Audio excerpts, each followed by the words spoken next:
What is up, duelists? Super Insane 18 here, and welcome to my absolutely 100% free Yummy Mitsurugi Master Class. I'm going to go ahead and put a timestamp somewhere on the screen to let you guys know when the combos and tutorials actually start, because I do have a few announcements that I want to make beforehand. First and foremost, there is also going to be a download link in the description for, again, a 100% free spreadsheet for everything that you are seeing in this video, but I do need to address a couple things about it. First and foremost, the spreadsheet is not actually formatted like other spreadsheets you may have seen. It's actually going to be formatted like this. There should be a screenshot on the screen, but you'll see that it's just a step-by-step guide showcasing how the combo is performed. Now, why am I doing this over something else like dueling book replays? Let's go ahead and explain. So a dueling book replay, while a fantastic way to showcase a combo, for me personally, I have found as a very difficult way to learn for one simple fact, and that is that you cannot rewind on a dueling book replay. So I will be doing all of these combos with physical cards, which you guys will see as you have in all of my videos from a top-down camera. So that will function as the visual aspect of learning the combos. This is more so meant to be a log that you can easily follow along with and backtrack if needed. If you don't want to use it, that's fine. That's what the video is for. I completely understand that everybody learns differently, and this is just a kind of two different ways that I want to showcase it. We have the video, of course, and then we also have the spreadsheet. If you'd rather just use this video, don't download the spreadsheet. If you want to have the spreadsheet for your own, go ahead and do it. Again, it is 100% free. The next point that I want to talk about is that this video and spreadsheet should have, roughly speaking, about 16 or so combos, maybe a couple of more, and there are a lot more combos that exist. However, it is not my goal here to just bloat this with useless information or combos that aren't necessarily optimal or worth doing. I would rather just keep it clear and concise and showcase the combos that I truly believe are the ones worth knowing. I'll give you guys a great example. There is a combo with Sky Striker engine, so if you open either the Engage or the Hornet Drone, plus a discard, you can get into your full board, but it does it in a very convoluted and inefficient way, whereas just using Hornet Drones or Engage without the discard get you to the exact same spot in a easier way with less interactable spots that your opponent can stop you. And so I cut that discard combo because it just wasn't worth showing, and that's what I mean when I say that there's a ton of other combos that just might not be worth showing. And the last thing that I want to mention before we jump in is that while this masterclass is 100% free, and I will always appreciate the support that you guys give me here on the channel, it does take a very long time and a large amount of resources go into making something like this. So if out of the kindness of your heart, you decide you want to help support me a little bit extra, I have set up a Ko-Fi. The link will be somewhere on the screen and in the description down below as well. 100% not necessary. Only do this, guys, if you want to show some of your support in a way other than watching the video. It'll just help me to be able to bring more things like this in the future if your heart is so inclined. For the first section of the masterclass, we of course have to go over the deck list. Now, I did upload a deck profile previously on the channel, so if you haven't checked that out, this will be some good information. If not, there will be timestamps to everything in the description down below. But I wanted to showcase it in a way that I don't typically showcase it in the deck profile videos, and that is that I've actually separated the deck into specific categories, which we will go over now. So the first category we have is starters, and this deck actually has 18 starters. Of course, we have all of our Yummy names, so these are 9 starters in and of themselves. Every single one of these does equate to a full combo on its own.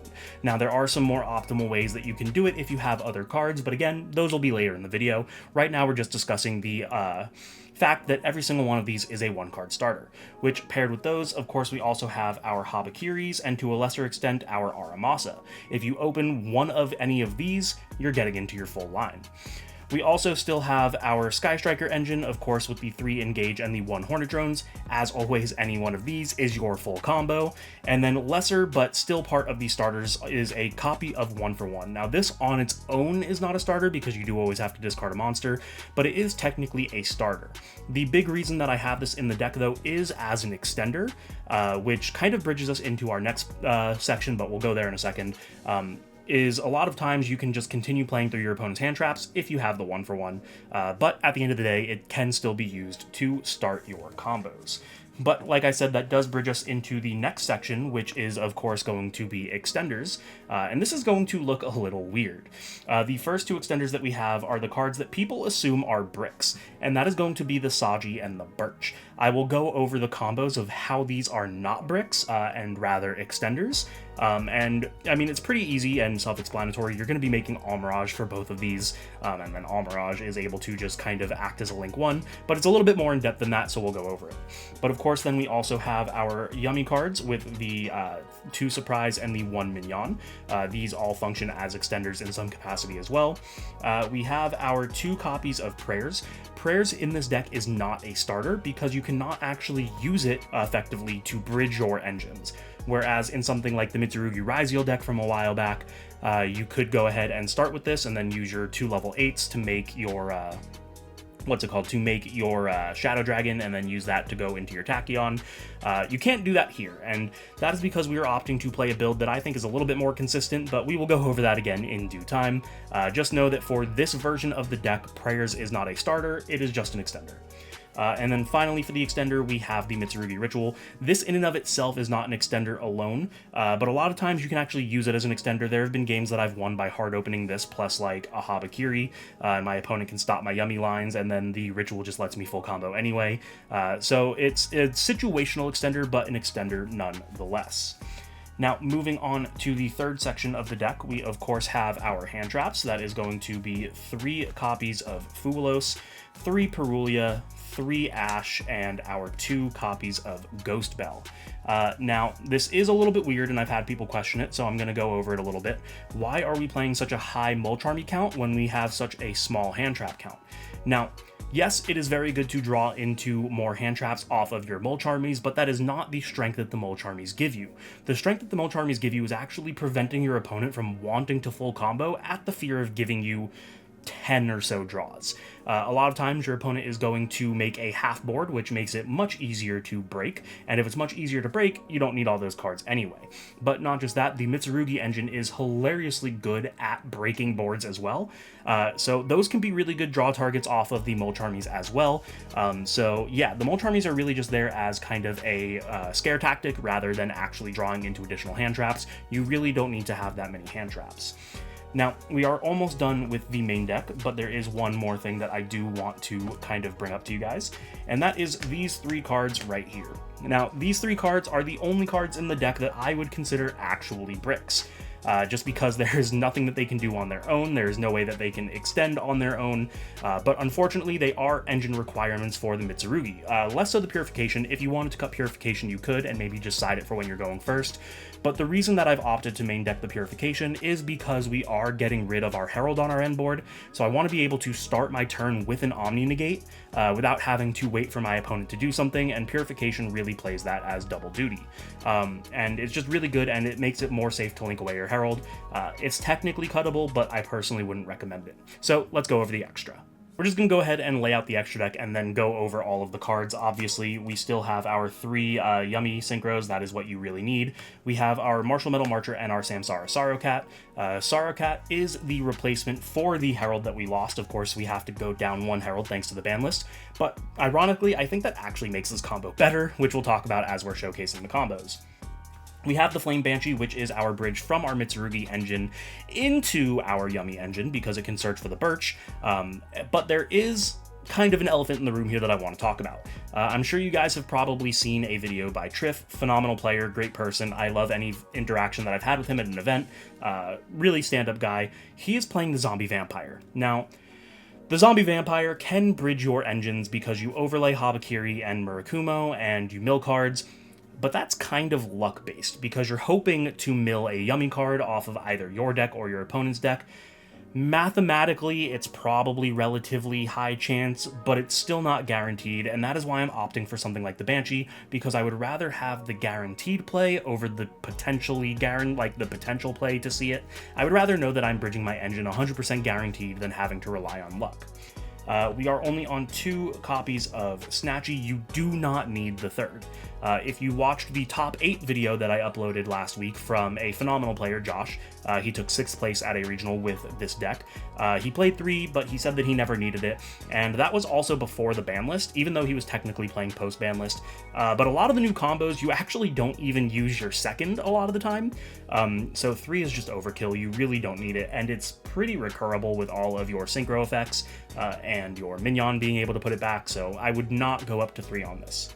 We have our 1 gravity controller, which is what helps the bridge, being able to turn the Flame Banshee into gravity controller, special summoning the Birch first, but then you take the gravity controller and the Birch and you go into your Cupsy way, so just part of the bridge. But not just that, there are some combos where you actually make your Herald in the extra monster zone, link the Herald away into the gravity controller, get your search off the Habakiri, and then this functions as a link 1 for synchro fodder later on in the combos.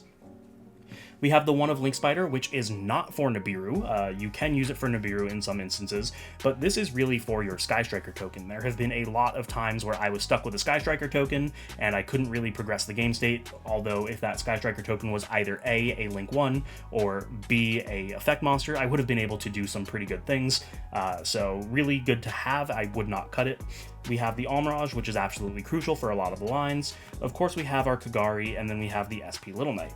I left a card down here. That is going to be the Uka. Uka is just really, really good, whereas in the previous iteration of the deck, you would pretty much use this in every combo. This is now more of a recovery piece and a comeback mechanic than anything, but still really good and worth keeping in the deck. And finally, we have the side deck. Now, the side deck is a little weird because it's mostly up to interpretation. This is going to differ heavily depending on the event that you're playing.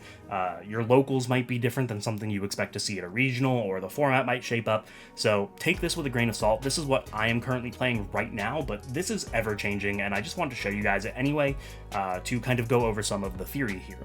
Of course, we have 3 copies of Droll and Lockbird. This is just very good into the format in certain instances, but not all, so it's better to side deck it than main deck it. We have 3 Gomasil. This is something that I am taking from Josh. Again, he took the 6th place with this deck. Gomasil is really good for just clearing an end board piece and allowing you to break a board easier, especially in the format that we're currently in. You could sometimes just win a game by going, cool, Gomasil your opponent's Yummy Synchro, and now they can't recover. So very, very strong. We have 2 Contact C and 2 Artifact Lancia. Now, the Artifact Lancia is a meta call for me personally. I don't know if this is going to stay here. Only the format is going to tell, but this is still in place of Crystron and Malice. I don't think Malice was hit all that hard. I could be wrong. I'm not perfect, but I do still have enough of a fear of it to want to be prepared. If you decide to cut down on the Lancias, you can put in a 3rd Contact C, and then you can also put in a 3rd Lightning Storm. Lightning Storm is here to kind of play around important back row, as well as being able to play into something like an opposing Fiendsmith board. I've won quite a few games into Fiendsmith by them getting into something like Caesar and me just going Lightning Storm, Caesar dies, and I am free to just fully combo. And then finally, we have our 3 Solemns. We've got our 2 Strike and our 1 Judgment. Judgment obviously just went to 1. Strike is a suitable enough replacement. We will talk a little bit more about this during the side decking section and the side patterns of the Masterclass, but I just want to go through the whole deck list with you guys, so let's jump into the combos. For this section of the video, we are going to be referring to it as the bread and butter combos, and that is because these are the 6 combos that I think are crucial to you to know in order to play this deck. Now, all of these are going to be assuming you are going uninterrupted, because we have a section for interruptions later on, but all of these are important to know so that you know how your deck properly functions. The first one is going to be a repeat of the combo I showcased in the last video, but maybe some of you didn't see it, so we have to go over it, and that is going to be the 1-card Yummy Name combo. Technically 1.5, you can see here that we do need a discard, but that discard can be anything. So let's go ahead and show you how it works. We're going to be a little bit more descriptive than we are in our typical videos. We will start off with the normal summon of whatever Yummy name we have. In this instance, it's going to be Cupsy Yummy, which will allow us to activate the effect to add our copy of Surprise. However, if you are not starting with the Cupsy, just make sure that when you do summon the Cupsy, because you will get it later on, that you're not forgetting to search your Surprise, because Surprise is incredibly important. We can go ahead and link off the Cupsy into our copy of Snatchy, which will of course activate its effect on summon, allowing us to play our copy of Mignon. Mignon can activate, allowing us to resummon out our Yummy that we used from our graveyard, and then we have the materials that we need to synchro the Snatchy and whatever name we have into our copy of Cupsy Yummy Way. We can utilize the effect of the Cupsy Way synchro, adding 2 more Yummies from our deck to our hand. So in this instance, we just add whatever 2 we didn't start with. In this case, it's the Cooky and the Lollipo, but then we go ahead and use our discard. Now what we can do is special summon any of these names. I like holding Cooky until the end just because it does allow you to lower a Nibiru if your opponent happens to summon one, but we can go ahead and special one of our names, and then we can take the Cupsy Synchro and we can turn that into another Snatchy. With the Snatchy and the other Yummy name that we summoned, we can go ahead and perform another Synchro Summon, this time going into our copy of Lollipo, which on summon will allow us to reborn 2 Yummies. We want to make sure that we're reborning the level 1s. Now there are some combos where you reborn either the Snatchy or one of the Synchros, but for this one we have to make sure that we have the level 1s in play. We can take the Lollipo and one of our level 1s, and of course that is going to go into our copy of Martial Metal Marcher, which on summon can reborn a tuner. We can do either the Lollipo or the Cupsy Way. It does not matter because it will just be getting synchroed away later in the turn, but we do need to reborn something. Now this is what we call the Nib Check. Nib Check means that this is the final place that your opponent can comfortably Nibiru you, because if they don't, the next summon is going to be a negate for Nibiru. In this case, we have the Martial Metal Marcher and the Lollipo Way, or whatever level 1 you have on your field, and that is going to summon out the copy of Herald of the Arc Light. Now, since they did not Nibiru us, we can reasonably assume that they don't have it, at least in Game 1, but we'll get into that a little bit later, how sometimes your opponent might want to hold it. Regardless, at the end of the day, Nibiru does not matter for this deck, and we'll explain why. But now that we have the Herald, we want to special the final name that we have in our hand, and then using the final level 1 and whatever Synchro Tuner we reborn, we can go ahead and perform another Synchro Summon into our copy of Samsara Sorrowcat.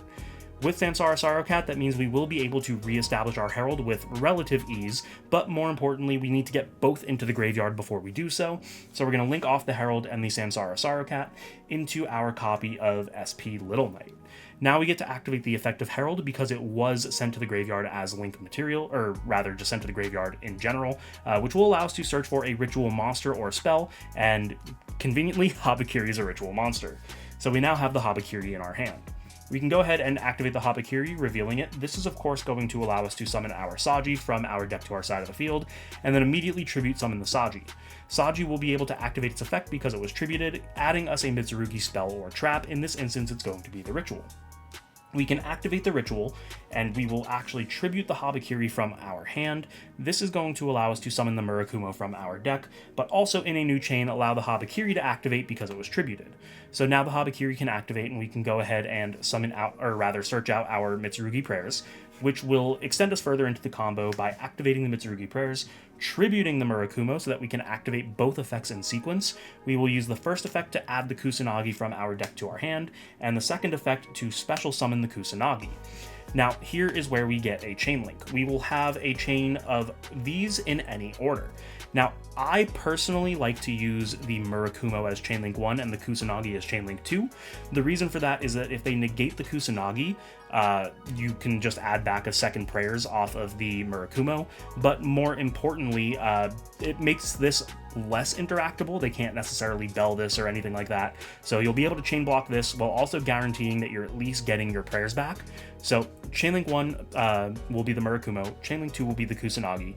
Kusanagi of course is going to target the prayers and add it back to your hand, and Murakumo is going to allow you to add the copy of Great Purification and then resummon itself back from our graveyard.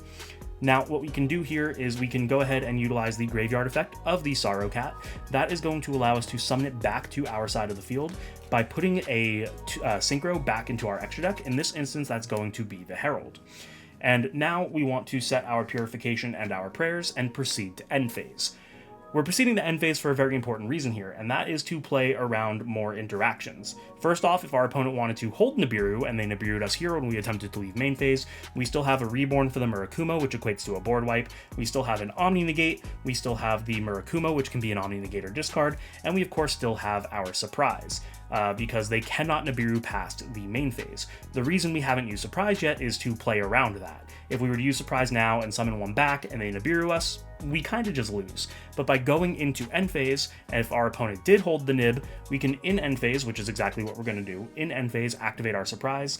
This is going to summon back either of your Yummy Synchros. I like to do the Cupsy just because it has the highest defense, but I don't think at the end of the day it really matters. But since this is end phase, they can no longer really do anything here, and this is going to be our end board. So now everything from this point on is going to happen during the opponent's turn, just to show you guys how this can play out.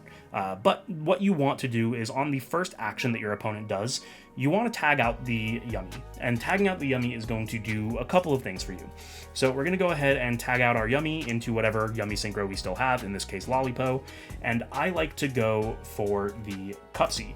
Now you do have your other names, such as the Cooky and the Lollipo established, so if you needed to use those in this instance, you can. But now we have a new chain that we can build. We can chain link 1, activate the Cupsy Yummy, and then chain link 2, we can actually utilize the effect to quick synchro. So what's going to happen here is using the Samsara Sorrow Cat, which gets banished when it leaves the field, as well as the Cupsy, that is going to very quickly re-establish our Herald of the Arclight, meaning that right off the bat we have 2 Omni Negates live for our opponent, and of course in resolution the Cupsy will also draw this effect. It can be anything. I'm just showing an Ash here because I like to act like I have really good luck. But yeah, so now we are in a phenomenal position. We have 2 Omni Negates, a third potential Omni Negate, or at the very bare minimum it's going to be a hand rip because they'll discard a card. We have an SP Little Knight, which can banish a card, so that's another interruption.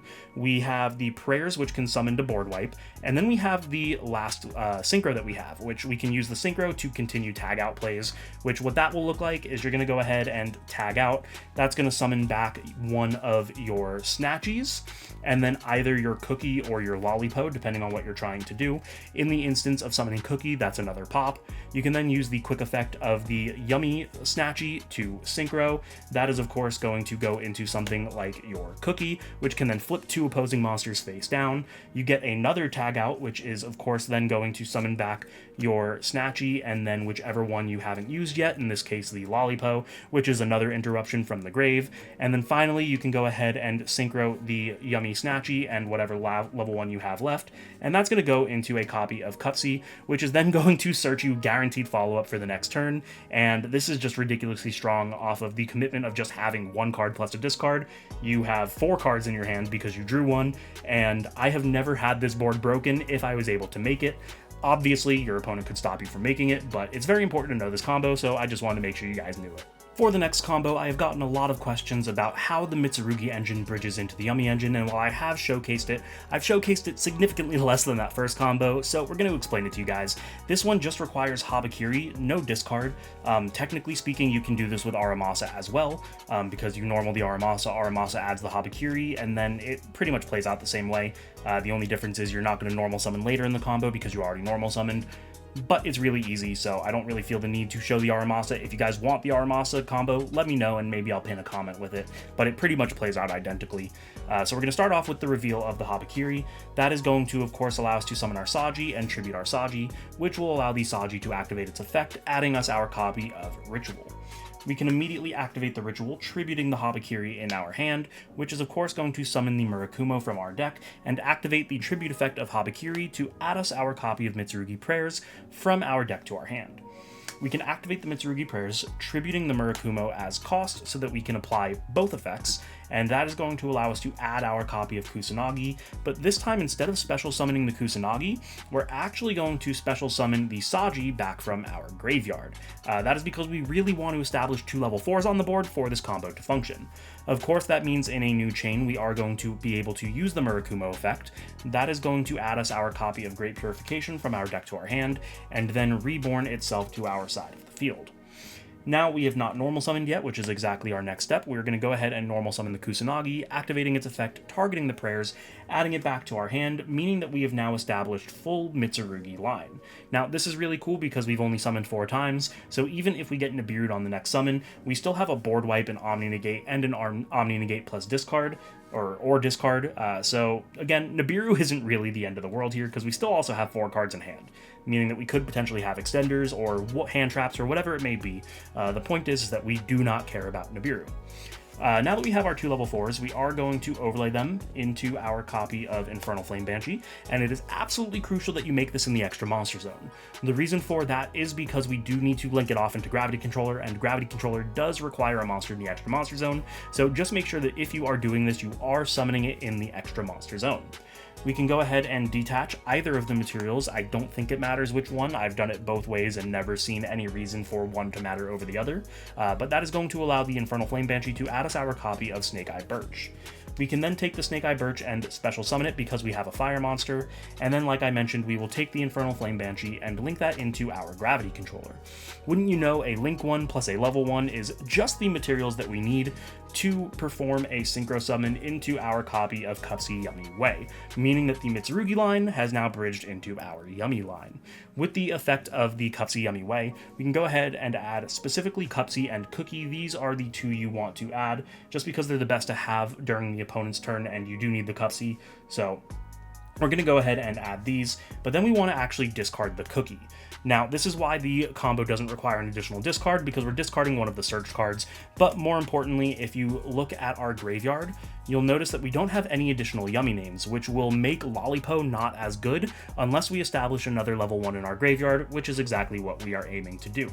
So here, just to sequence things to play around specific interactions, we're going to go ahead and special summon out our Cupsy Yummy to allow us to then use its effect to add our copy of Surprise. And the reason we wanted to do that first is so that we could dodge a potential hand trap on our Snatchy. If we made Snatchy first, we wouldn't have anything to quick synchro with, but now when we go effective Snatchy, if they tried to stop it, you could go effect to quick sync and dodge like an Imperm or a Veiler. So that's why we want to sequence it in this way. But now we're going to go ahead and activate the Yummy Snatchy. That is, of course, going to play the Minion, which we have not used yet. We're going to go ahead and put a dice here so we don't forget. You can't do this in-game. This is just for visual purposes. Just remember that we have not used this yet, because there are some times where I've seen people performing these combo lines where they forget whether or not they've used this, and it actually is really important for this combo. But now what we can do is we can go ahead and use the Snatchy and the Cupsy. That is going to allow us to perform our Synchro into our copy of Lollipo, which of course is then going to summon back 2 of our level 1s. In this instance, it's going to be the Cupsy and our discarded Cooky. We can take the Lollipo and our Cupsy, and we can go ahead and go into our copy of Martial Metal Marcher, which will of course reborn one of our Synchros. It should not matter which one, but we go ahead and bring back one of them. And then we can take the Martial Metal Marcher and the Cooky Yummy, or whatever level 1 we have left, and that is going to go into our copy of Herald of the Arclight. Now we can take the negated Yummy Synchro that we have and go ahead and link it into our second copy of Snatchy, and then we can finally use that Minion, which is why I wanted to indicate it, just to make sure that we didn't forget it. At the end, we have our Link 1. We can go ahead and special summon either of our Yummy level 1s, and now with this combo, we end on our Omni Negate with Prayers, our Omni Negate with Purification, our Board Wipe with Prayers. We've kept the Surprise in hand, meaning that we can use it to either reborn a name if we get our board broken, or we can use it as an interruption to bounce additional cards, which is really good. We didn't have to use it for this combo.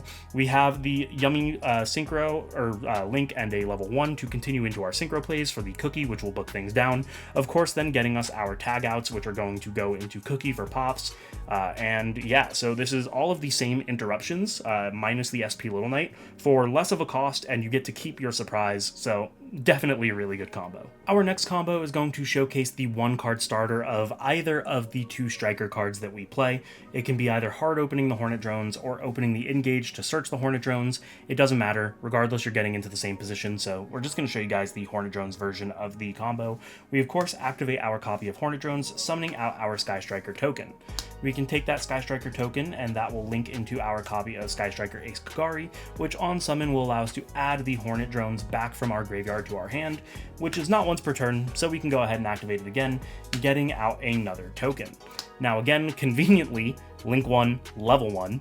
That means we can go ahead and perform a Synchro Summon into our copy of Cupsy Way, meaning that we've just bridged into our Yummy line. We're going to go ahead and use the effect of the Cupsy Way to add us our copy of Cupsy and Cooky, and we're going to go ahead and discard the Cooky, again making this a fully self-contained 1-card combo without the need of an additional discard.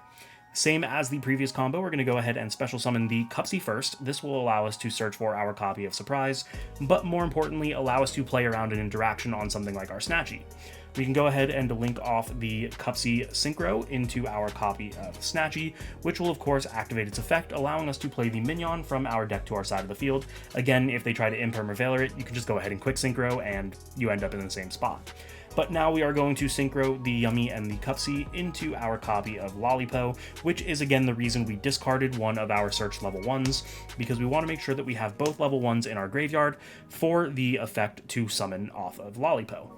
We can take the Lollipo and either of our level 1s. This is, of course, going to go into the copy of Martial Metal Marcher, which will then reborn out our copy of Lollipo. And again, we've reached the Nib check, where our opponent has to Nibiru us here, or they can't because we're making the Herald, and we still have the Surprise to extend through Nibiru, plus the other 4 cards in our hand. We're going to go ahead and take the Martial Metal Marcher and whatever level 1 we have left, and that is going to go into the Herald, this time specifically in the extra monster zone, because if you've noticed something about this combo, we don't have another level 1 to summon, meaning we can't make the Sorrow Cat just yet, so we're actually going to take the Herald in the extra monster zone and link that away on its own into our copy of Gravity Controller. Again, this is entirely safe to do because we have a 5-card hand with guaranteed extension, and our opponent would have Nibiru'd us before the Herald hit the field. So we're going to go ahead and activate the effect of the Herald, which is of course going to search us for our Habakiri, and that gets us into the full Mitsurugi line of play. We're going to go ahead and take the Habakiri, revealing it to summon out the Saji from our side of, or from our deck to our side of the field, and tribute off that Saji. Saji is going to activate, which will allow us to add our copy of Ritual, and we can activate the Ritual, tributing the Habakiri from our hand to summon the Murakumo out from our deck. Again, since Habakiri was tributed, we can activate its effect. This is going to allow us to add our copy of Prayers, which we can activate, tributing off the Murakumo to add the Kusanagi from our deck to our hand, and then special summon the Kusanagi to our side of the field. Again, that creates the chain link of Chainlink 1 Murakumo, Chainlink 2 Kusanagi, targeting the Prayers. We're going to go ahead and add the Prayers back to our hand, and then we can add the Great Purification from our deck to our hand and resummon back out our Murakumo. Now, you might think that we're done here because we don't really have any more extension other than the Surprise, so you might be tempted to use the Surprise. However, keep in mind we have not used the effect of Mignon. And one of the really interesting parts about Mignon is it doesn't care if you have a Yummy Link 1, it just cares if you have a Link 1. And conveniently, Gravity Controller is a Link 1, meaning we can go ahead and use the Mignon. That is going to allow us to summon any of our level 1 Yummies to our side of the field. It doesn't matter which one because we are going to immediately Synchro Summon it off with that Reborn Synchro from the Marcher earlier in the combo, which is of course going to get us into our copy of Sorrow Cat.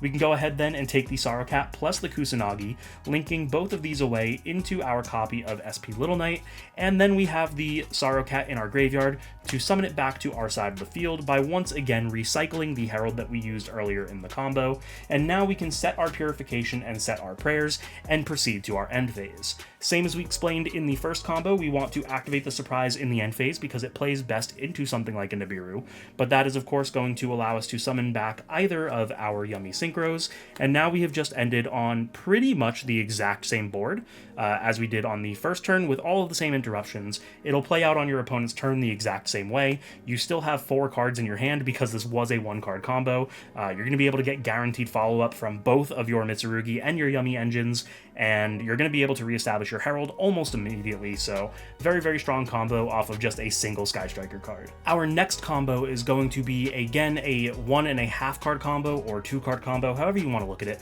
Regardless, it's an extension of opening the Sky Striker engine alongside any one of your Yummy monsters. Now, I do want to preface this combo with if you open the Sky Striker engine and any of your Yummy monsters, this is 110% always the combo that you go for, as opposed to either the 1 card of this or the 1 card of this, and that's just because it plays the best into interactions that we'll go over as we're comboing, but just know that if you see any of these in tandem with each other, you are always going to go for this combo. So we will start things off with the copy of the Hornet Drones, allowing us to summon our token, which, same as the previous combo, we're going to go ahead and turn it into a Kagari and use the Kagari to add back our Hornet Drones. We can activate the Hornet Drones, which is going to summon back out the Sky Striker token, and now instead of turning these into a synchro, we're actually going to special summon out our copy of Cupsy. Now this can be any of your Yummy names. In this instance, again, we're showcasing Cupsy, so we're going to use the Cupsy to add us our copy of Surprise, but if you open either of the other ones, just go ahead and make sure you search the Surprise whenever you do summon out your Cupsy.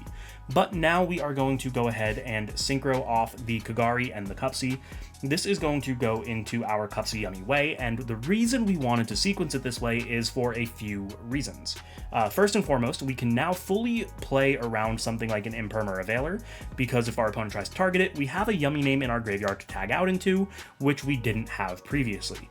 But other than that, it also leaves the Sky Striker token on board, which is very important for a myriad of reasons. Reason number one is it cannot be tributed, meaning that if your opponent Nibiru's you, you will always have a level 1 monster on your field.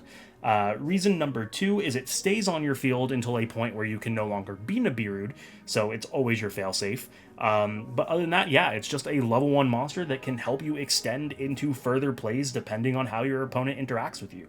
So this is just the safest way to do it. But let's not forget that we are summoning out the Cupsy Yummy way, which is of course going to add us the 2 unused Yummy names, and then you can discard one of them. It doesn't really matter which one. You're just going to go ahead and discard one for the same reason that we've been discarding one. It lets you play into your Lollipo pretty well. So now what we are going to do is we are going to go ahead and link off the Cupsy Yummy way into our copy of Yummy Snatchy and activate the effect. That is another hidden benefit of leaving the Sky Striker token on the field, because we do have a level 1 to quick synchro with in the event that our opponent tries to hand trap our Snatchy.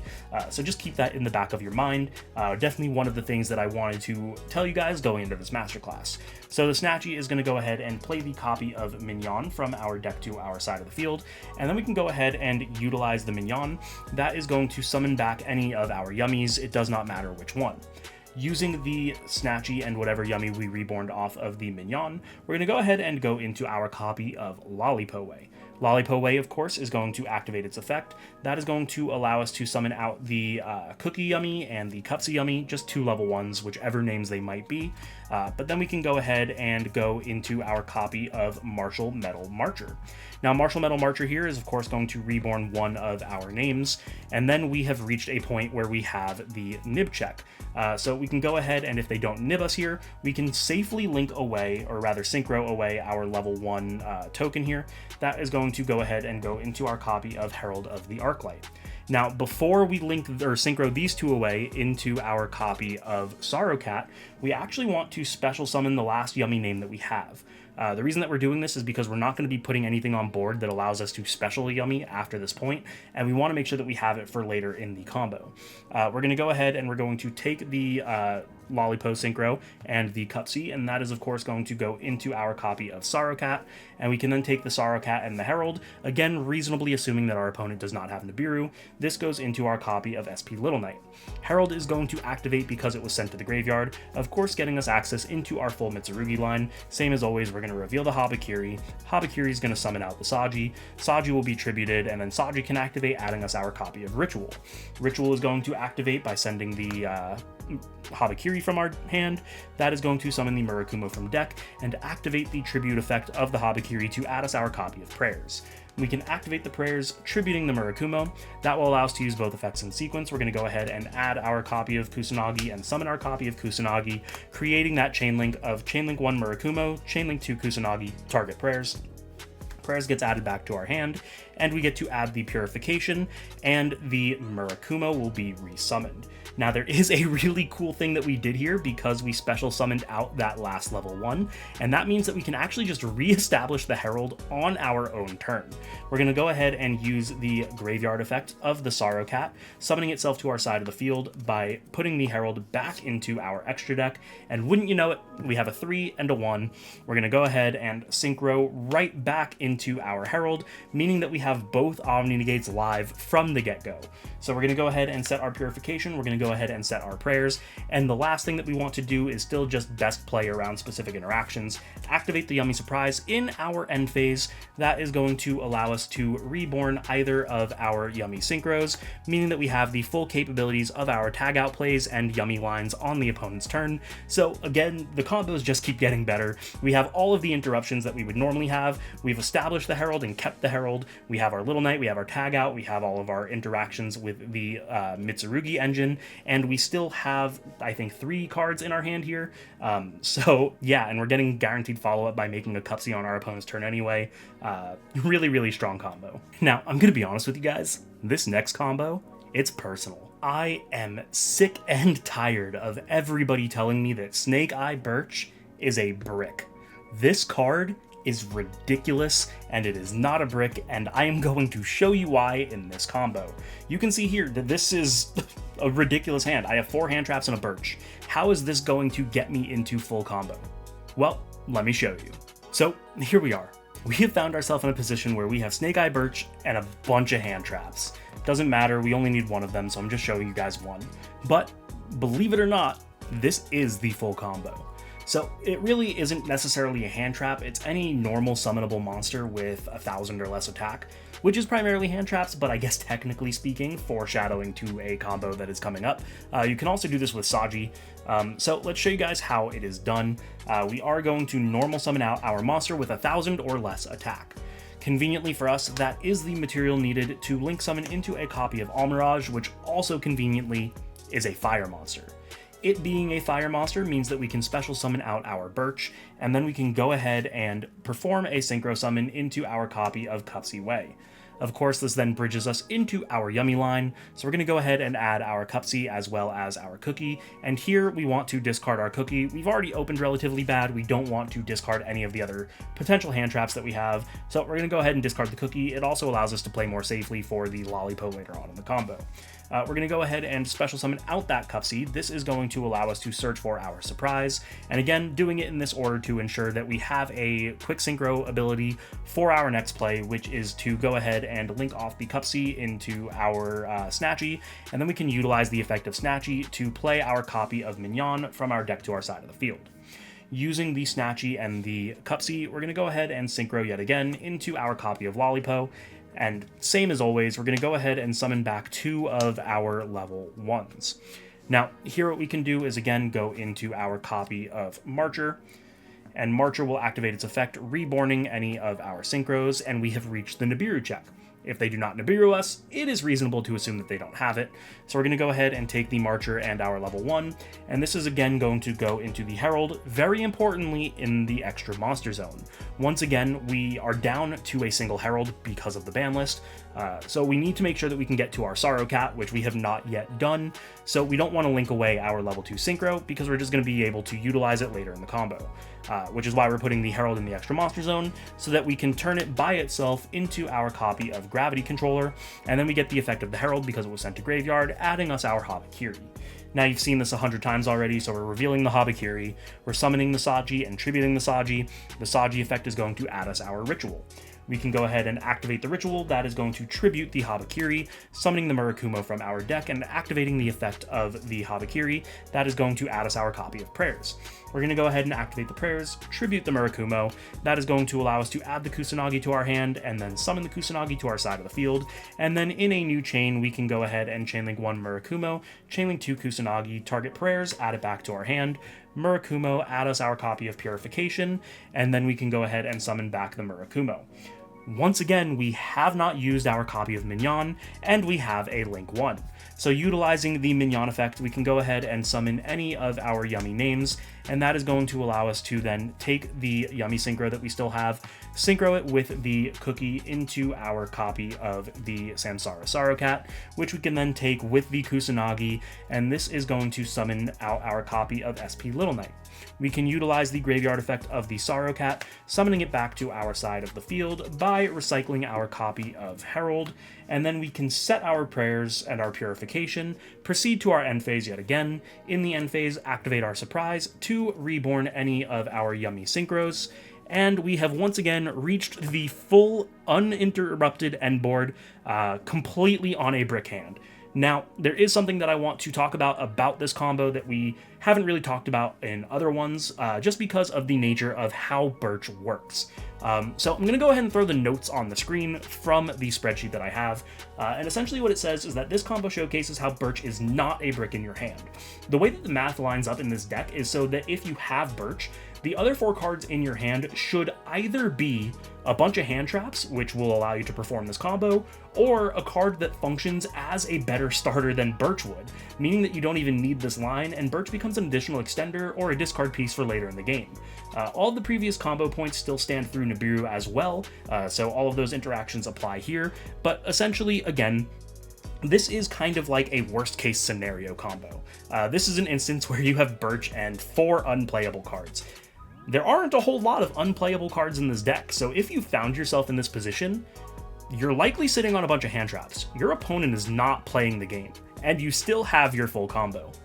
If they're not hand traps, congratulations, they're better, more playable cards, and you don't need to worry about this. But this is something to showcase why we are on Birch over some of the other options that you could be playing in this instance, and that is just to show you guys that it is never a brick. Now, this is the 6th and final combo of the bread and butter section of this masterclass, and it involves Saji. Now, Saji is a card that historically you do not want to open when you are playing Mitsurugi, and honestly, it's really no different here. I do not want to open this card. However, it is very important to know that it is not the end of the world if you do. If you have any of your Yummy names, or any extender, or 1-for-1, or any way into it, this actually becomes a very good normal summon for the deck, and I want to showcase that here so that you guys don't feel like you're doomed if you happen to open the Saji. Now, you might be questioning, why don't you just go ahead and summon the Yummy name if you have it? And that is because if you don't summon the Saji here, unfortunately, Habakiri cannot summon from hand, it only summons from deck. So if you don't summon the Saji, you turn off your entire Mitsu line, and I would rather just normal summon the Saji in this instance because it still equates to your full board. All thanks to the fact that Saji is a normal summonable monster with 1,000 or less attack. So let's show you guys how it works. We will take the Saji and normal summon it, and that is of course going to allow us to add our copy of Mitsurugi Ritual from our deck to our hand.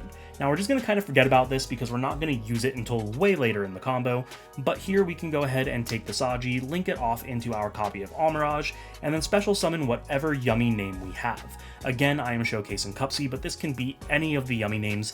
Just do not forget that if it is a different Yummy name, that you use the effect of Cupsy to search Surprise when you summon it later on in the combo, because that is exactly what we are going to do here. Using the effect of the Cupsy, we can add the Surprise to our hand.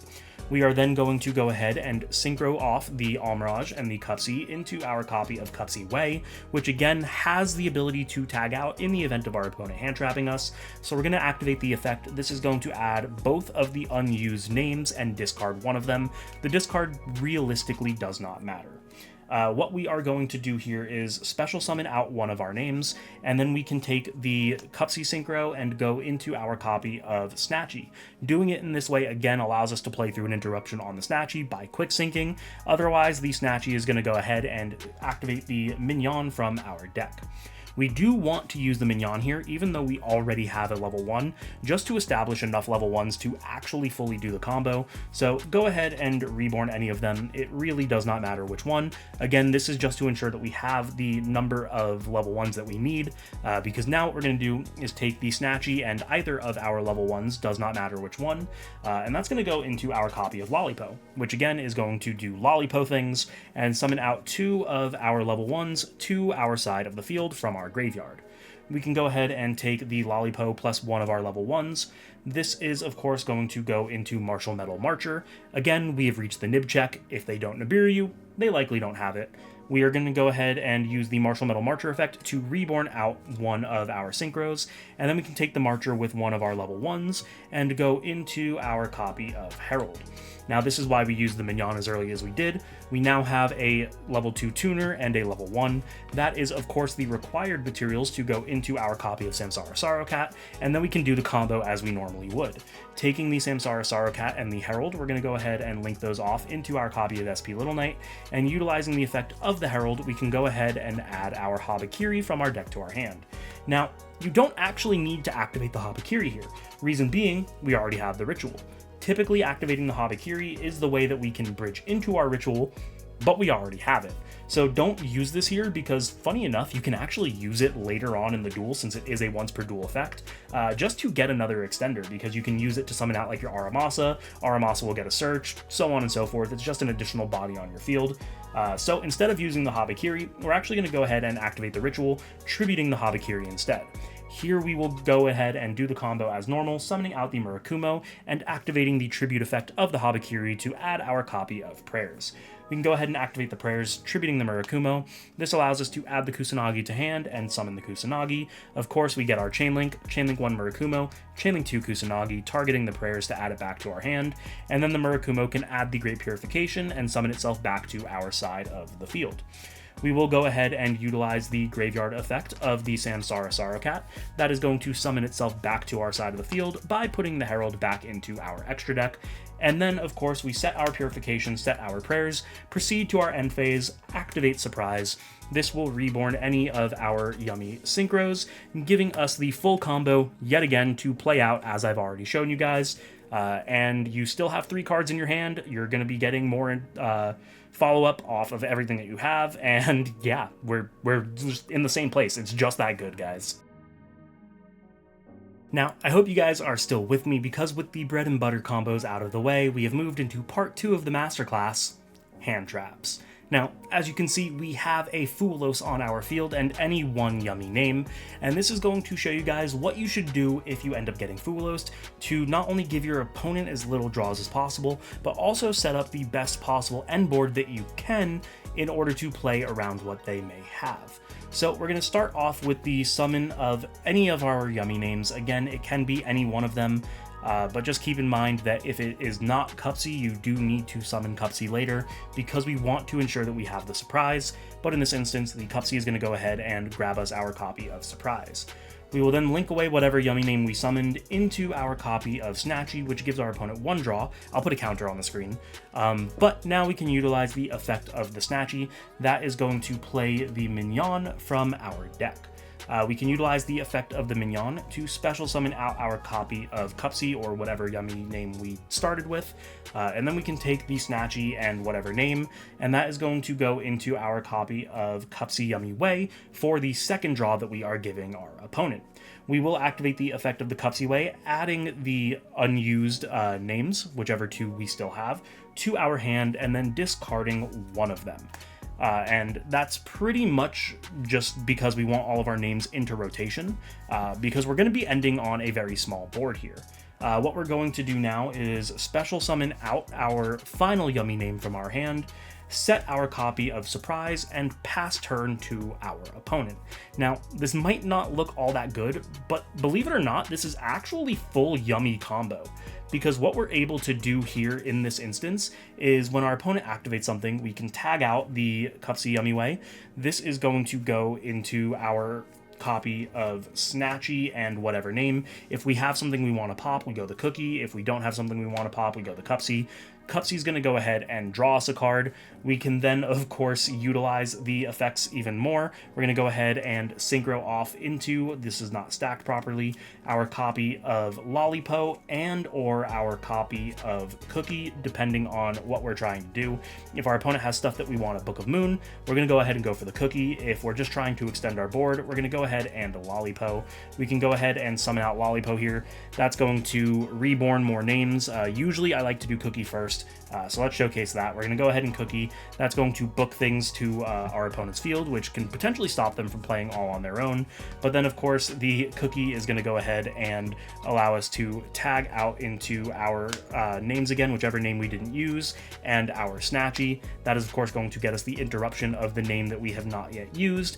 And then we still have another quick synchro. This is going to go ahead and go into our copy of Lollipo.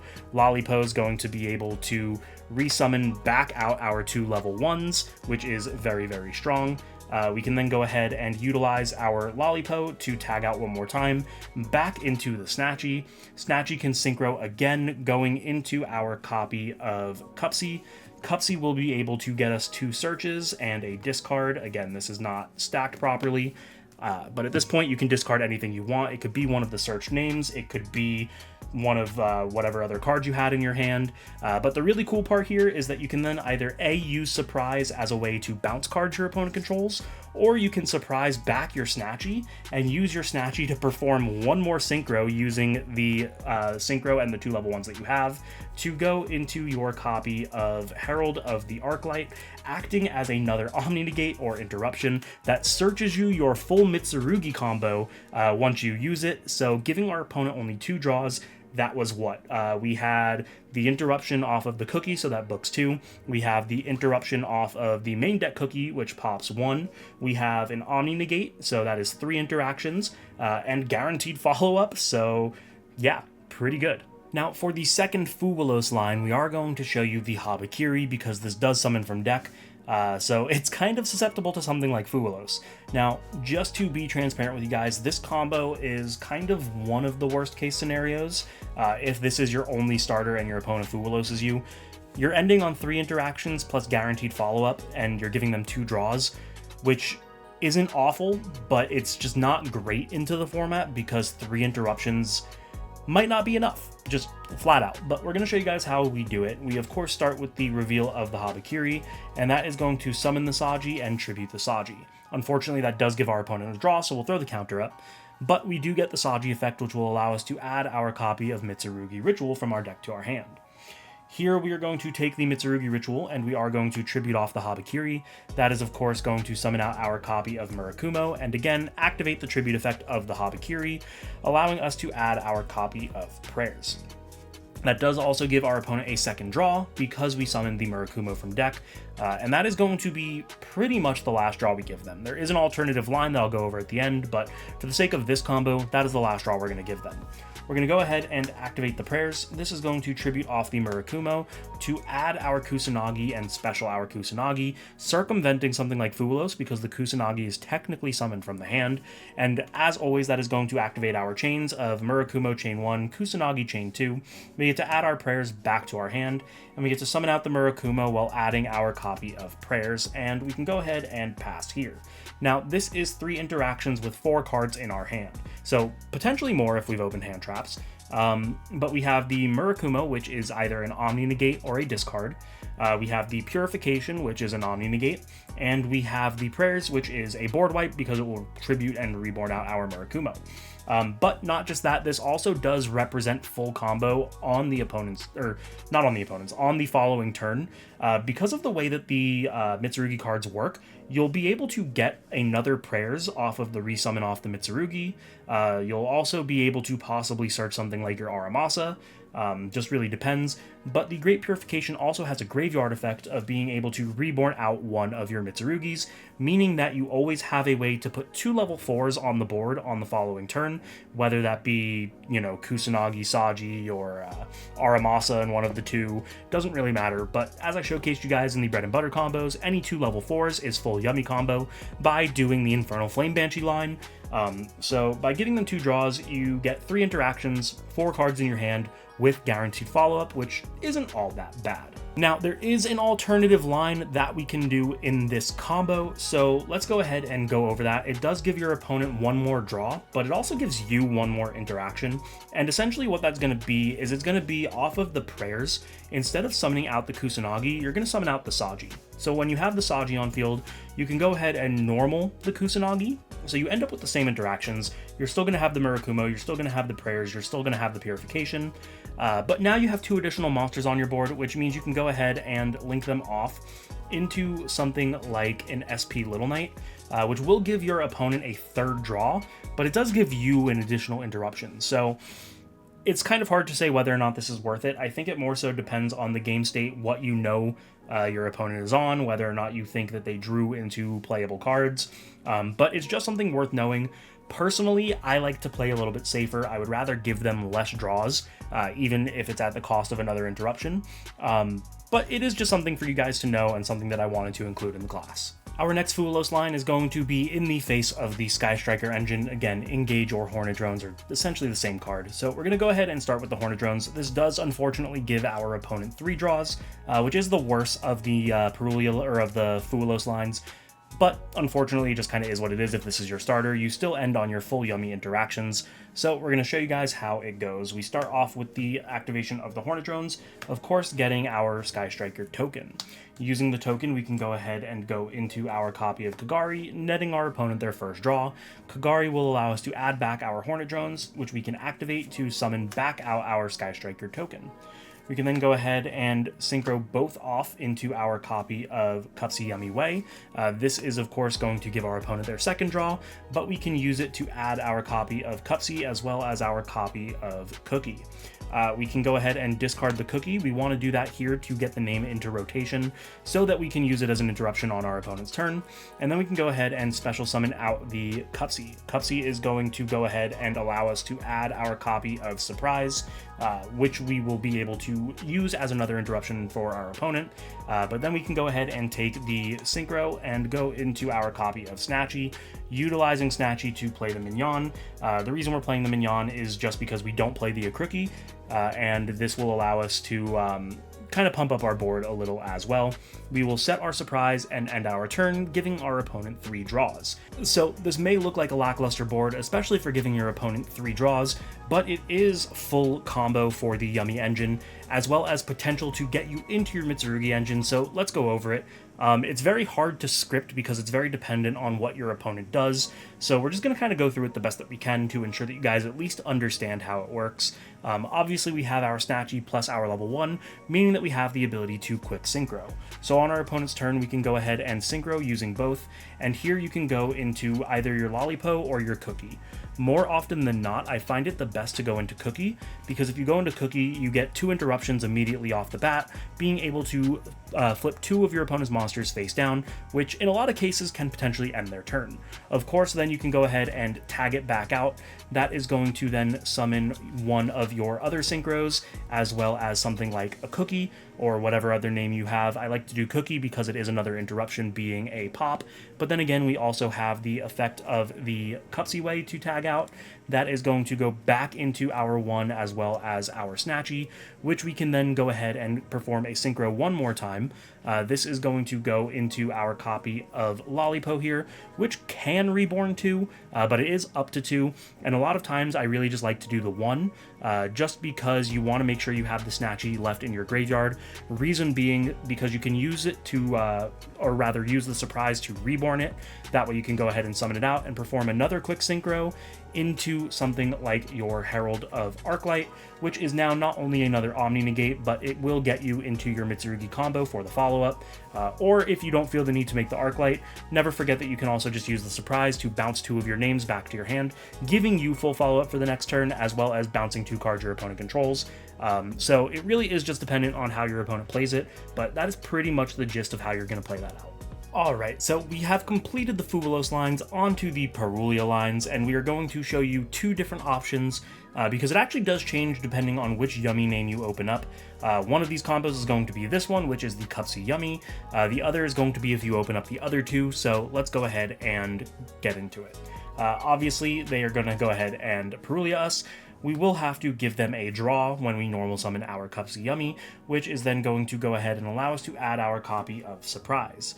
We can then go ahead and link off the Cupsy Yummy into our copy of Snatchy, and utilize the Snatchy to play our copy of Mignon.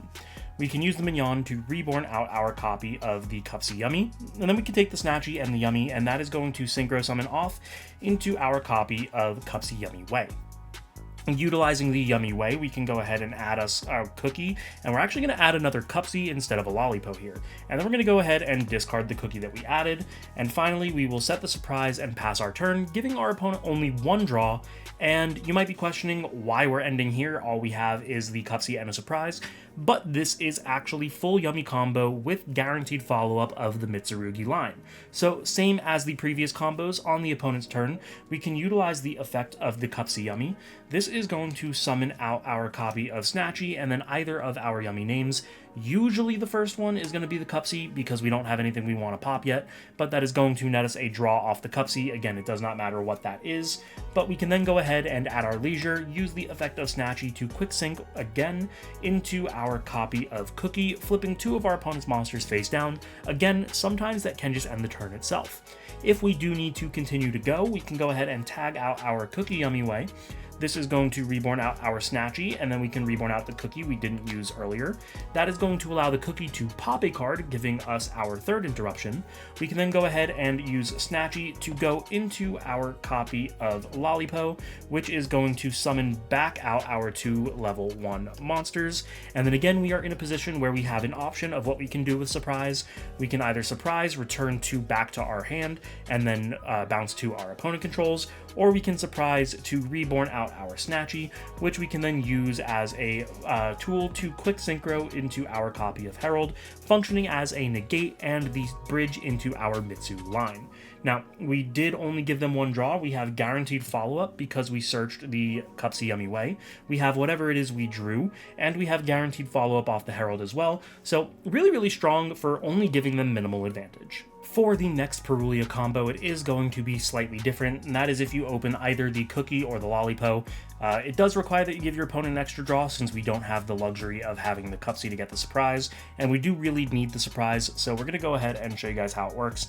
Whichever name you start with, you're going to go ahead and normal summon, giving them 1 draw, and then you can go ahead and link that off into your copy of Snatchy, which will allow you to add, or rather activate, the copy of Mignon from your deck. Utilizing the Mignon, you can reborn whatever name you started, and then the Snatchy and the name is going to go ahead and synchro into our copy of Cupsy. Here, the Cupsy is going to go ahead and add us our Lollipo and our Cupsy. The Lollipo is technically whatever name you didn't use, so if you started Lollipo, you add Cooky. If you start Cooky, you add Lollipo. The important part here is that we're adding 1 of the unused names and Cupsy. So what we can do here is then discard whichever of the unused names we have. We want to make sure that we keep the Cupsy, and then we're going to go ahead and link off the Cupsy Synchro into the 2nd Snatchy. We can go ahead and then special summon out our Cupsy Yummy, giving them a 2nd draw.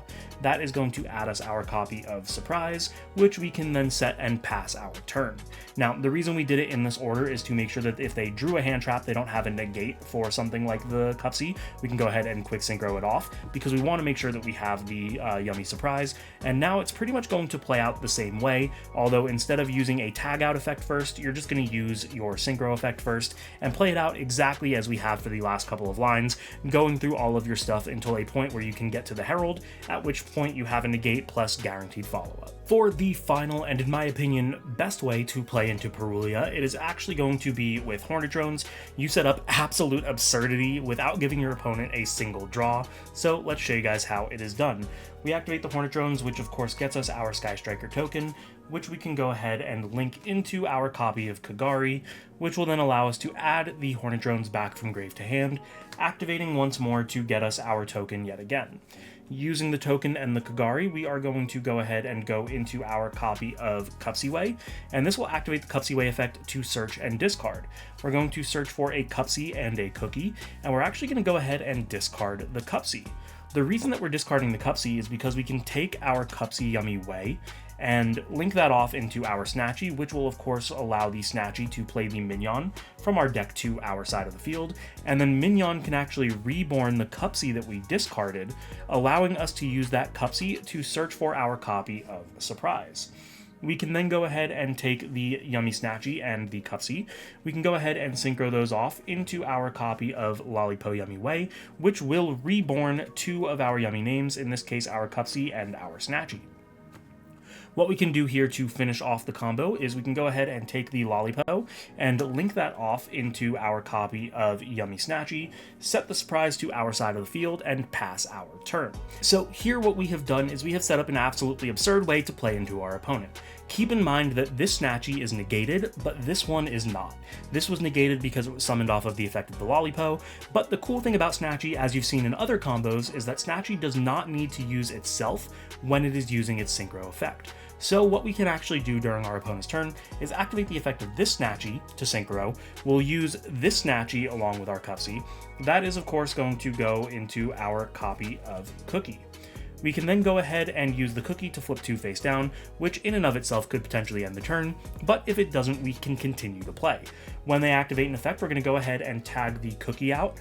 This is going to go into our Cupsy and our Cupsy Synchro, which will activate the effect of Cupsy to draw a card, The card can be anything, we're just showcasing it here. The draw does not matter. But the important part is that we can continue our tag out effects. When they activate something else, we're going to go ahead and tag out the Cupsy. This is going to go into our Snatchy and our Lollipo. Now that we have the Snatchy immediately on resolution to get the most bang for our buck, we're going to go ahead and utilize the Snatchy again, synchroing with the Cupsy to go back into our Cupsy Yummy Way. The Cupsy Yummy Way will activate its effect on summon, allowing us to add two. We're going to go ahead and add Cupsy and then whatever name we want, it does not matter. But it is absolutely crucial here that for the discard, we discard out our copy of Cooky. The reason we want to do that is because now we still have the Lollipo effect to tag out. So when our opponent does something else, we can go ahead and utilize the Lollipo. That is going to tag out summoning the Cooky and the Cupsy, allowing us to utilize the pop effect of the Cooky. And finally, on resolution, we can go ahead and use our Snatchy once again, synchroing all of these into our copy of Herald of the Arclight for an additional Omni Negate, as well as the bridge into our Mitsurugi line. And we still haven't even used our surprise. We have a bunch of cards in our hand because we had a draw, we searched two. So yeah, giving them 0 draws off of the Purulia actually plays better than any of the other combos. With the Mole Charmies out of the way, the question then becomes, what do you do into some of the other hand traps? So for this combo, we're going to show you guys what you can do with your Cupsy combo. So it's Cupsy plus a discard.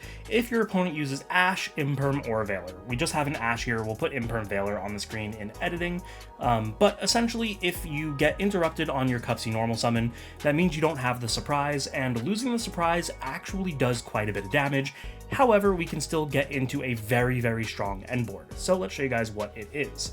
We of course start with the normal summon of the Cupsy, and we attempt to use the effect, in which case we're met with the Ash, the Imperm, or the Veiler. That's fine. We can go ahead and we can link off the Cupsy into our copy of Snatchy, which will then allow us to utilize the Snatchy playing the minion from our deck to our side of the field. Using the minion effect, we will reborn out our Cupsy, and then where you think you would normally go into Cupsy way, we are actually not.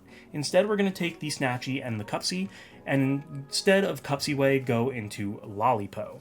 Here, the Lollipo is going to be able to reborn back out the Snatchy and the Cupsy, which are negated. However, that doesn't really matter because we don't need the effects. We can just perform another Synchro Summon, which is exactly what we're going to do. Utilizing the Snatchy and the Cupsy, we're going to Synchro into our copy of Cupsy Way and get our searches. We can go ahead and search for our Cooky as well as our Lollipo, being the two names we haven't used yet, and that's where the discard comes into play because we want to keep both of our names, so you're going to discard whatever other card you have. Now we want to special summon the Lollipo from our hand. We're holding the Cooky just because, again, it is the best one to hold into something like Nibiru since it can lower the Nibiru's attack, but we can then go ahead and take the Cupsy and the Lollipo, and we can synchro those off into our copy of Martial Metal Marcher, which Martial Metal Marcher is just going to reborn whichever one that we used. Finally, we can go ahead and take the Cooky, special summon it from our hand to our side of the field, and using the Martial Metal Marcher and the Cooky, we can go into our copy of Herald of the Arclight. The last thing that we want to do is take the negated Cupsy, since it was reborn off of the Martial Metal Marcher, and that is going to go into our copy of Yummy Snatchy. So what we have done is we have still forced ourselves into our Herald, which acts both as our Omni Negate as well as our guaranteed follow-up with the Mitsurugi line. We have a Lollipo to tag out with all of our names live in the graveyard for its effect, so we can get a draw, we can get a banish, we can get a pop, so on and so forth. We can bring back our Cupsy and keep tagging out, and then of course we also have our Snatchy live to continue our synchro plays, going into our things like Cooky for the Book of Moon. Once we tag the Cupsy back out, we can resummon out the Cupsy to be able to search additional follow-up as well. So it doesn't matter if your opponent uses a hand trap on your normal Cupsy, you're still getting everything that you want. So with the last combo showcasing that Ash, Imperm, and Veiler do absolutely nothing for the Cupsy summon, what your opponent might do is hold it for the Cupsy way. However, both Imperm and Veiler are not effective in that instance because you'll have names in the graveyard to tag the Cupsy way out into, that way it can dodge those effects. So we're just going to be focusing on Ash Blossom for this combo. So assuming that your opponent is going to Ash Blossom your Cupsy way, here is how the turn plays out. We're going to normal summon out our Cupsy and utilize its effect, allowing us to add our copy of Surprise from deck to hand. We can then take the Cupsy and link it away into our copy of Snatchy, which will of course allow us to play the minion from our deck to our side of the field. Using the effect of the minion, we can reborn out our Cupsy, and then we have the necessary materials to synchro off. We will synchro off into our Cupsy Way synchro, activate the effect to search, at which point our opponent will Ash Blossom us. Because our opponent activated an effect, we can go ahead and use the tag out effect of Cupsy Way. This is going to allow us to resummon back out our names.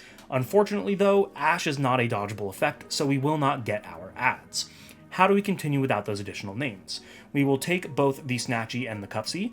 This is going to go into our copy of Lollipo, and Lollipo is once again going to summon out the Cupsy and the Snatchy. We can then take the Lollipo and go into our second copy of Snatchy. Here we will set our surprise and pass our turn. We have found ourselves in a near identical scenario to where we were on the previous turn, except this time we have the Snatchy. So how we can play it out on our opponent's turn is utilizing our non-negated Snatchy. We can synchro the negated Snatchy and the Cupsy. This will of course go into our copy of Cooky for a double Book of Moon. We can then go ahead and tag out the Cooky. That will summon back out our Cupsy and our Yummy Snatchy, which we can immediately go ahead and synchro off again, this time going into our copy of Cupsy. And then we can utilize the Cupsy effect. Here we're going to add Cupsy to guarantee that we have follow-up on the next turn, and we can also add the Cooky, which will get discarded. Discarding the Cooky here is important because we want to be able to utilize it as an interruption. So we can go ahead and tag out our Cupsy, this time going into our Cooky as well as our Lollipo. The reason we want to go into our Lollipo here is to ensure that we can put it back into our extra deck to summon again.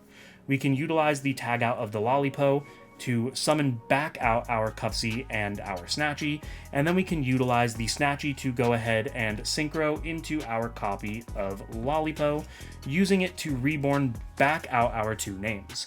Using the non-negated Snatchy, we can of course go ahead and go back into our copy of Herald of the Arclight, giving us another interruption as well as guaranteed follow-up with the Mitsurugi line, but this time we also have our surprise live to bounce 2 cards by bouncing our 2 Snatchies, not only getting rid of more cards that our opponent controls, but putting them back in the extra deck to use as further extension on upcoming turns. So now we're going to show you what to do if your opponent Ash Blossoms on your Cupsy synchro, but you didn't start with the Cupsy. You started with either your Cooky or your Lollipo. We're just going to go ahead and showcase the Cooky because it realistically doesn't matter, but it's the one I like to use.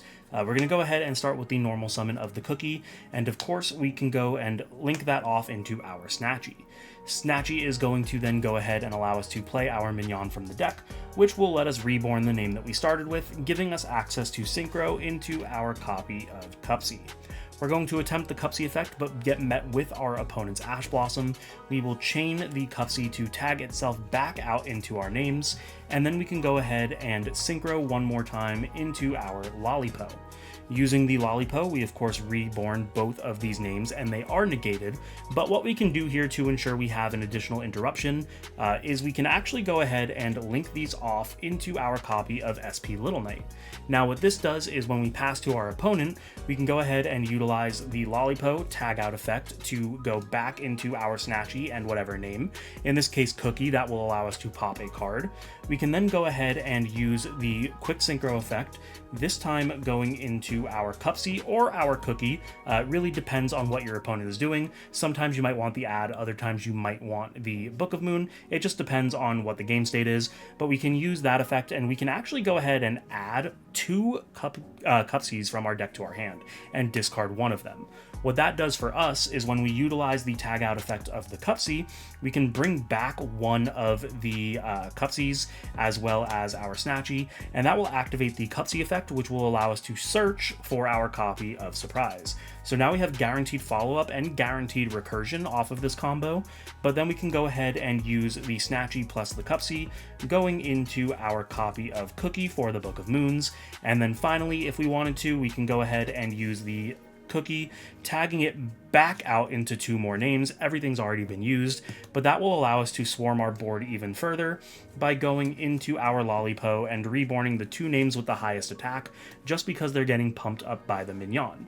We also have the SP Little Knight as an additional interruption as well, but keep in mind that since this combo ends on a very similar end board to one of the previous ones that I showed you, if instead of making the SP Little Knight you wanted to link this into another copy of Snatchy, you could just do the full synchro lines as well, getting access to your Herald as an Omni Negate with the bridge into the Mitsurugi combo.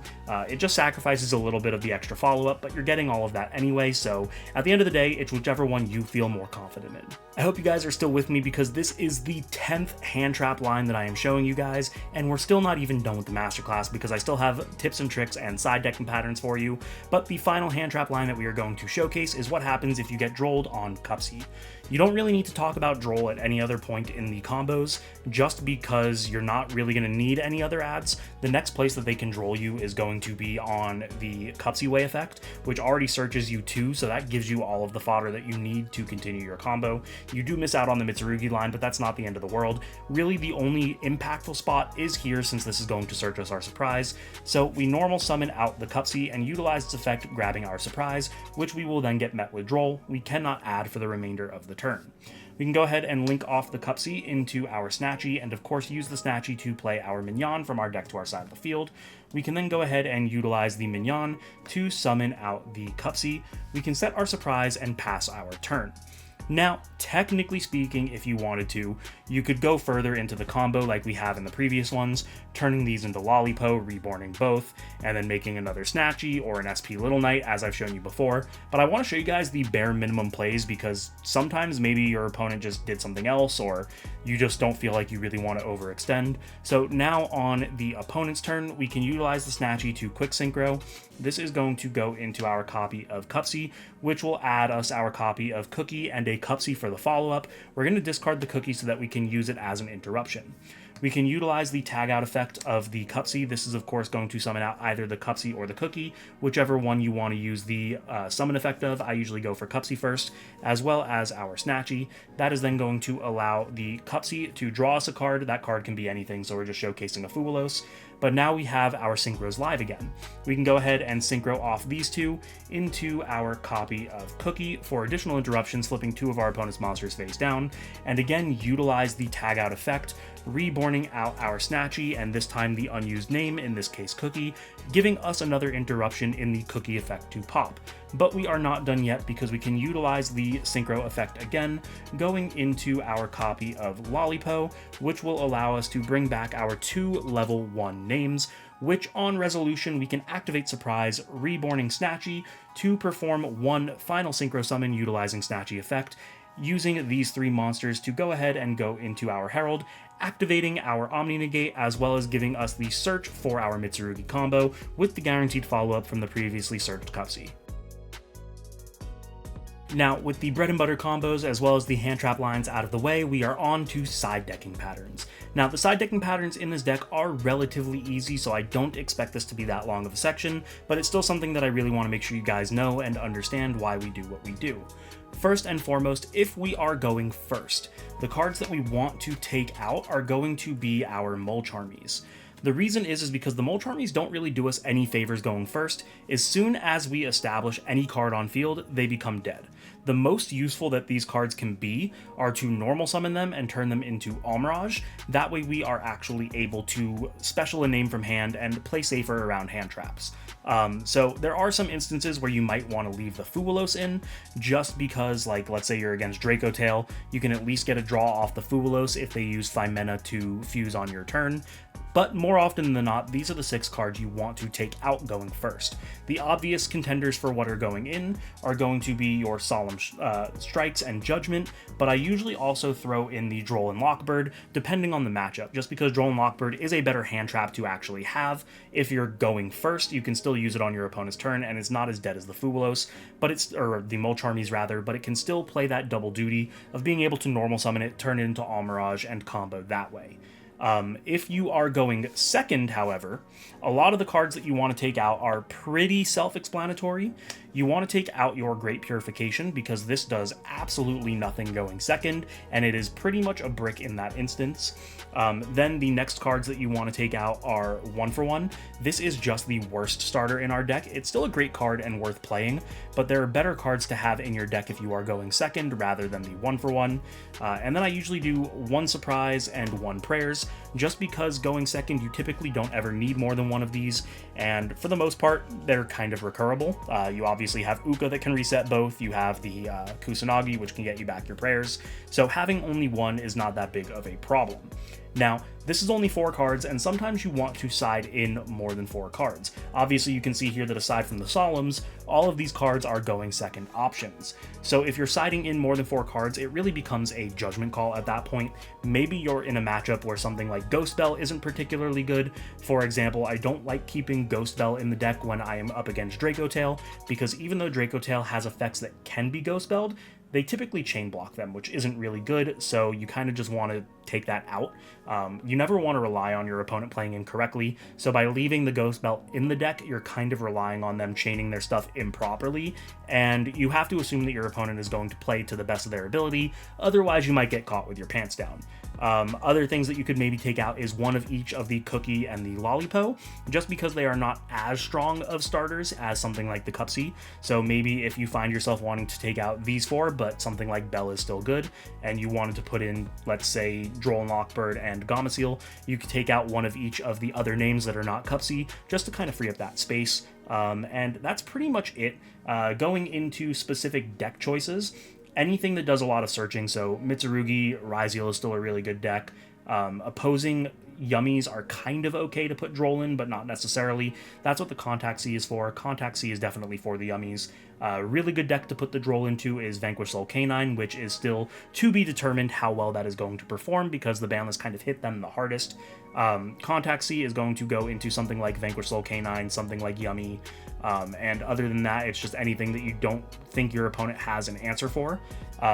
Lancia is something that can probably be cut from the side deck, but again, I am still putting a little bit of respect on Malice. If it turns out that Malice no longer has a hold in the format, then you can go ahead and take this out, put in like a 3rd Contact C and either a 3rd Lightning Storm or a Feather Duster or something along those lines, but this is pretty much going to go in exclusively Malice and maybe to a lesser degree against something like the Crystron Canine deck, but Crystron Canine was hit a little bit with inclusion, so we don't really know where that stands yet as well, so just worth keeping in mind.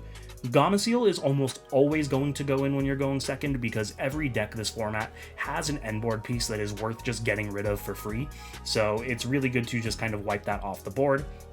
Lightning Storm is going to go into anything that plays a heavy amount of back row. The initial reason for this card was to out something like Clockwork Knight versus Crystron because they are able to search that, which just completely turns off the entirety of the deck. I didn't want to have an instance where I just lost because they had that card. Technically speaking, you could make SP Little Knight to banish it, but that does end your turn. Because SP Little Knight does not point down and it is not a link 1, you have no way of extending through that, so it was just easier to have some kind of back row hate. But not just that, it does actually play some double duty into things like Fiendsmith, where you can put this in, because as I explained earlier in the video, I've won games flat out by my opponent having something like Caesar. I go Lightning Storm, kill the Caesar, all of my special summon effects are free, and I'm just able to win the game. So pretty brief, pretty self-explanatory. If you guys have any other questions about side decking patterns that I didn't cover here, go ahead and ask in the comments down below. I will do my best to try and answer them, but it's really, really simple to side for this deck. I want to thank you all for sticking with me through this. We are at the final section of the masterclass, which is going to be tips and tricks. This section is going to just be full of some tidbits of information that I think are important to pass along to you guys for the sake of ensuring that you are playing this deck to the best of your ability. I've made some cool graphics for them, so they are just going to be on the screen as I'm talking about them, but let's jump in with tip number 1. Tip number 1 essentially says that Nibiru is a non-factor for this deck. Every single line in this video and the spreadsheet is able to establish at the absolute bare minimum 3 interactions through Nibiru. The absolute worst end board that you will make when your opponent Nibiru's you is a Murakumo established with Prayers and Purification set, representing an Omni-Negate / discard off the Murakumo, a board wipe off of the Prayers reborning the Murakumo, and an Omni-Negate off of the trap as well. You get guaranteed follow-up for the next turn via the second search prayers that you will get when Murakumo is able to reborn itself, as well as the Purification reborning one of your names from graveyard. This can represent 2 level 4 Mitsu monsters, which is able to bridge into the full Yummy combo as we showed you with the Banshee line. Tip number 2 is that if you open both the Sky Striker and the Yummy lines, you want to make sure to go for the combo that I showcased that utilizes special summoning a Yummy monster before you synchro using the Kagari. You want to leave the Striker token on board, and the reason for this is, as I explained, you are able to play best through something like Imprimer Valor onto your Yummy synchro, since it would put a Yummy monster in the graveyard graveyard, which allows you to tag out in those instances, but not only that, it will also leave the untributable token on the board for additional lines through something like Nibiru. Tip number 3 is going to be that if you open both the Yummy and the Mitsurugi starters, it is most often better to start with the Yummy lines and use your Mitsu cards as your failsafe or plan B. This is because the opponent is more likely to hand trap you incorrectly without the knowledge that you're on a secondary engine, with the exception being that if you are going second.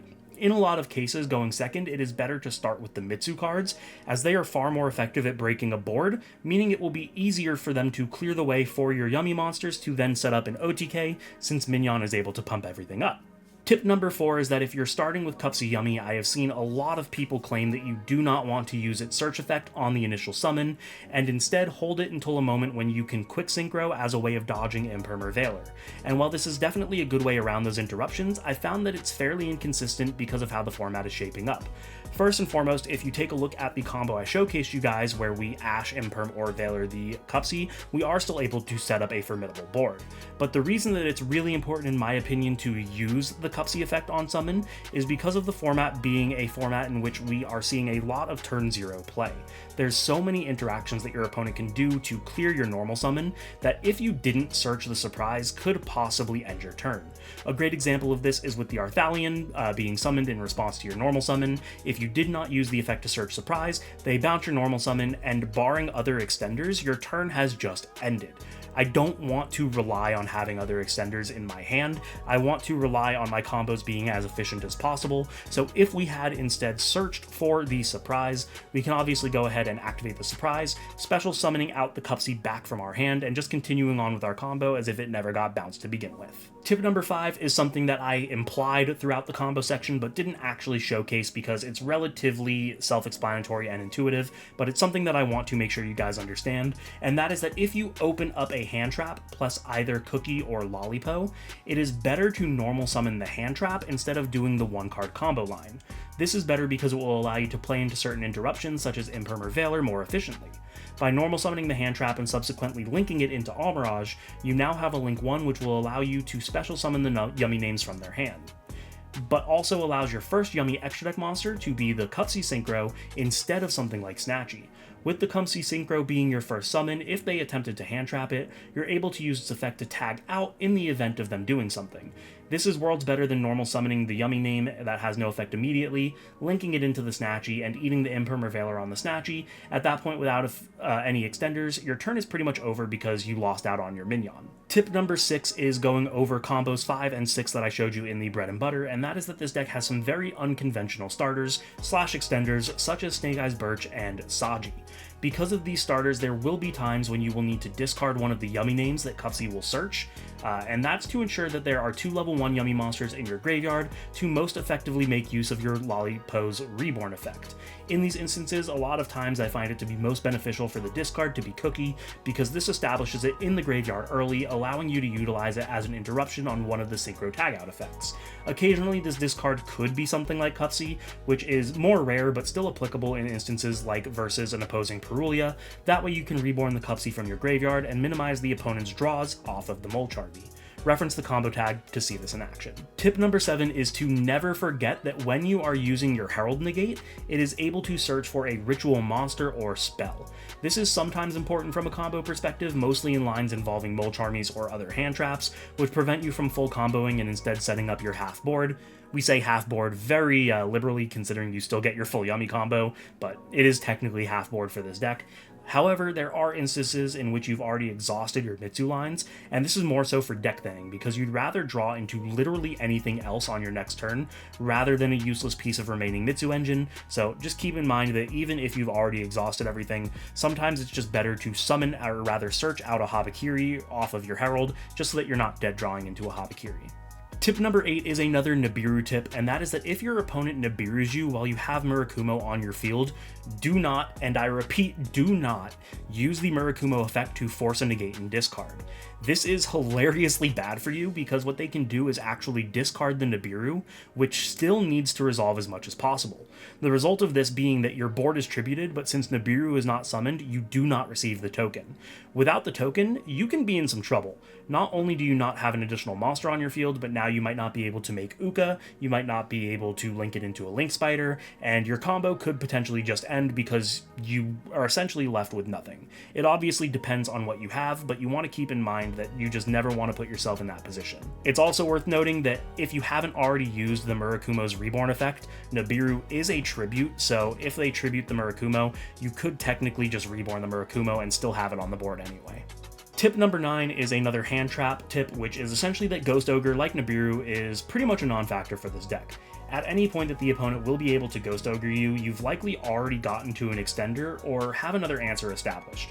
The examples are as follows. If starting with Cupsy and they ogre either your Cupsy or Snatchy, you've already searched for Surprise, which is all the extension that you need through Ghost Ogre by being able to just reborn either of those names. If you're starting with Cooky or Lollipo, you should be performing the line mentioned in the previous tip about normal summoning a hand trap, in which case the first ogreable spot is on the Synchro, which you can just tag out since you already have names established in Graveyard. Into the Mitsu lines, Ogre can be a little bit more impactful, mostly on something like Banshee, as this clears your route into the Yummies. However, similarly to the Nibiru lines, you're still ending on Murakumo with Prayers and Purification, representing at bare minimum 3 interruptions plus guaranteed follow-up. Tip 10 pretty much goes over everything that we went through in the side decking pattern. It's just here because I don't have a side deck tab in the spreadsheet, but that is that when you are siding for going first, you want to take out the 6 Molcharmies for the 3 Solemns and 3 other hand traps dependent on the matchup. It also does depend on the exact side as well, but typically you'll put in something like the 3 Droll or Contact C, whatever it may be. This is because the Molcharmies do nothing for you in your opening hands because they become unusable as soon as you commit a card to your board, as I stated in that section. Against exactly Dracotail, it is okay to leave in the Fuwalos only because they are able to summon on your turn 0, which could give you something that you need to play through an interruption like Arthalion, or even potentially prevents them from making it to begin with out of fear of giving you the advantage off the draw. When you side for going second, you want to take out cards such as Great Purification, 1 for 1 of your Mitsurugi Rituals, and 1 of your Yummy Surprise. That is in order of first out to last out. If you do need to side out additional cards, it becomes a judgment call based on the matchup. A good example is maybe something like Bell isn't necessarily good, or maybe you want to leave in one of the Molcharmies, or rather it's not as good as one of the Molcharmies, so you could take things out just depending on the matchup. And for the final tip, if you don't like playing the brick, quote-unquote, of Snake Eyes Birch, which please refer to the combo tab so that you understand how Birch isn't actually a brick, there is an alternative option, and it's something that you might have seen and we mentioned earlier, that is the Zombie Vampire. The Zombie Vampire can be made via 2 level 8s instead of the 2 level 4s required for Banshee, which is still obtainable through the Mitsurugi combo. To do so, you would first summon the Habakiri from hand using Ritual by sending Kusanagi and Aramasa from deck, which you can then recur the Ritual spell via Kusanagi's effect. Using the Ritual spell again, you can summon the Murakumo from deck by tributing the Habakiri, and then you are able to establish both the Habakiri and the Murakumo on the board since Habakiri would reborn itself, as well as search you a card. Here you would overlay both into the Zombie Vampire, and you might be questioning how this bridges you into Yummy. Now, the short answer is it's not a guarantee. Essentially, the way that Zombie Vampire works is you can mill cards off of the top of your deck and your opponent's deck. 4 cards each, so that's 8 cards total. At which point you are pretty much hoping that you hit a Yummy name, which the chances are relatively high, albeit not guaranteed.